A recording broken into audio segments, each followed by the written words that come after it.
This is episode 144 of Zen and the Art of Real Estate Investing with my guests, Tyler and Zosia Madden. They are the CEO and COO of Laurelless.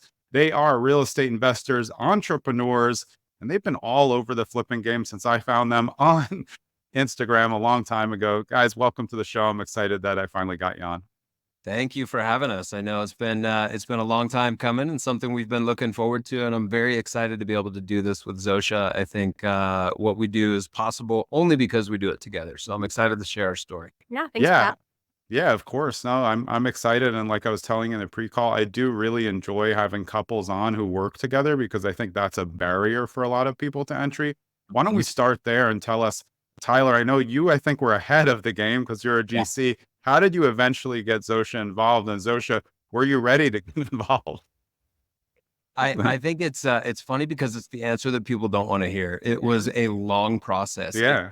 Literal years, maybe 6 years of me having the idea that, hey, real estate can change our life. Our trajectory is not exactly what we expect from our W-2s. And I really started investigating all of that and learning a lot more. And that was a solo effort for a long time because at that point we were living in our very first home together, the first house Zosia had ever lived in her whole entire life. It was always apartments.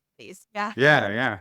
So it was always apartments. So it seemed super foreign for her, but I was dedicated to learning what I could. So I started listening to Bigger Pockets. I started checking out the forums, and this was, 2014, 2015.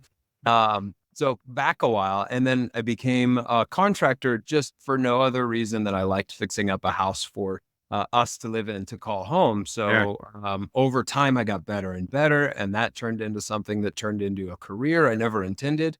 I went to school for pre-med. I was supposed to go into medicine, so totally opposite direction of that. But I got really good at construction, which led me to fixing up our house, which led me to creating a ton of equity in our house. And then we got the wild hair of like, literally the paint was still wet on the final project of that. And we were like, what we should do? Move.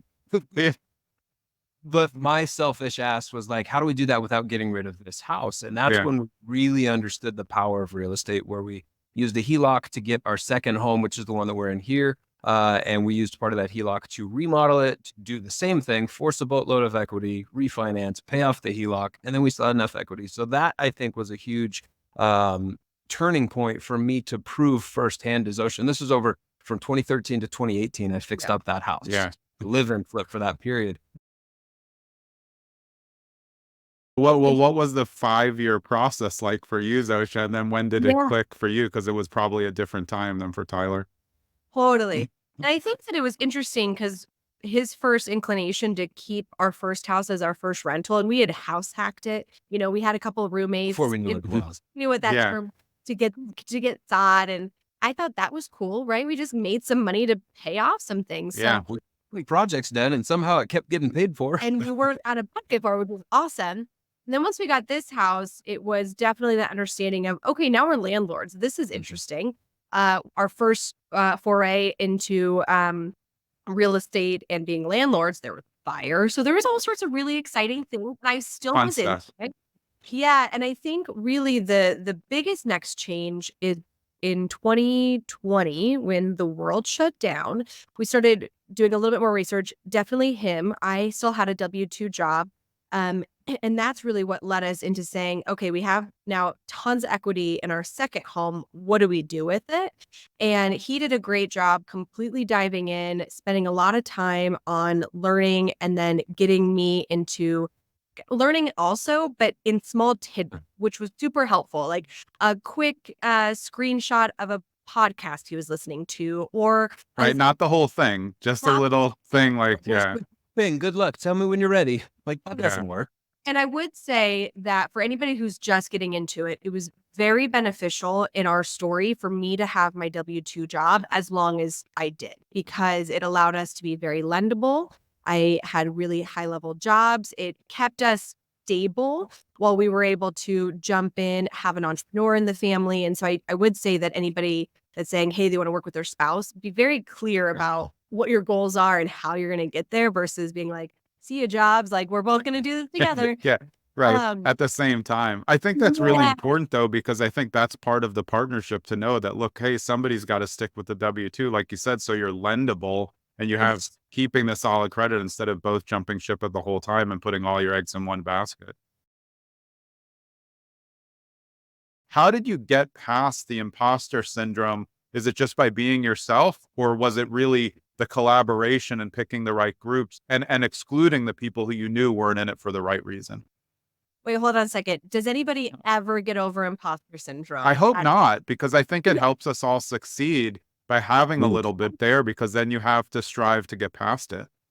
100%. I think like a little bit, and I don't want to like, it's not the level of lack of self-confidence or anything. It is an Right. imposter syndrome, I think, in a positive tone, saying you should always feel like you are the lowest person Yep. in the totem pole, which you said. Like you should always be the person that can learn from somebody else. You should never be the know-it-all. And you should always be willing to learn, open up, or then also coach and teach when it is appropriate and there is the right community to do it. And I think, I don't know, sorry. No, I think that's perfect. And to your point, like getting past the imposter syndrome, we might not be at the same level business wise with a lot of these people. So if we're trying to play the comparison game, which social media teaches us to do, and human nature teaches us to do, is you're always comparing yourself against others. A very valuable thing for me to do is to realize that these other individuals that are doing insane things, they're normal ass people like you and I. They're not exceptionally gifted in any way that anyone else isn't. They just took action and made something because they stuck to it. And I think the realization that all of the people that we see on stages or that write books, they're normal people. Some people are Some people like are crazy. extra. Yeah. Some people are truly extraordinary, and I'm never going to try. But like, I don't try and compare myself in terms of what I've achieved. It's not a rap sheet of, hey, what are your successes? Let me compare them to mine. And I think that's where, I mean, we can have a whole other conversation about there's certain communities where that is extremely prevalent. And I think the flipping community of that, and frankly, I don't like it.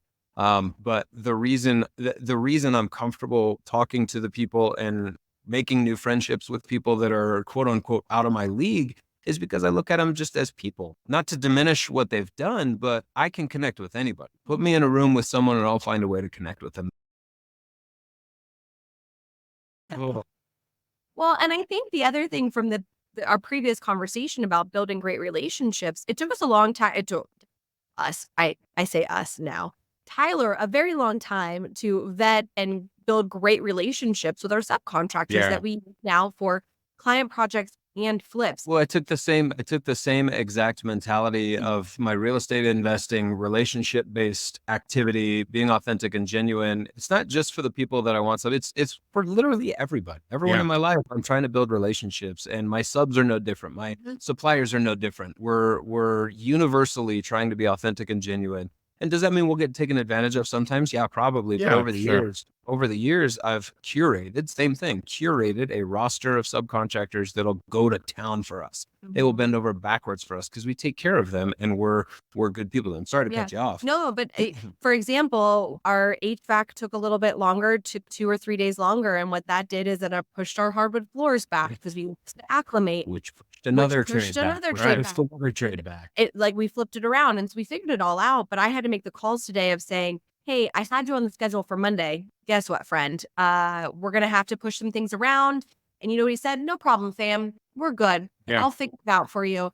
But it was proactive enough. I felt bad because it was a week out. But even still, I think that our teams are willing to do that. And they know each other. They know each other now. They work together now. It's great. Like, well, in the end, you're helping them because you can't do X before you do you. So it doesn't like whoever's fault it is, it can't be helped now, but you can't start your job, until the electric's done. Like once you've done a few, they know you're not messing around with their time and you'll figure it out.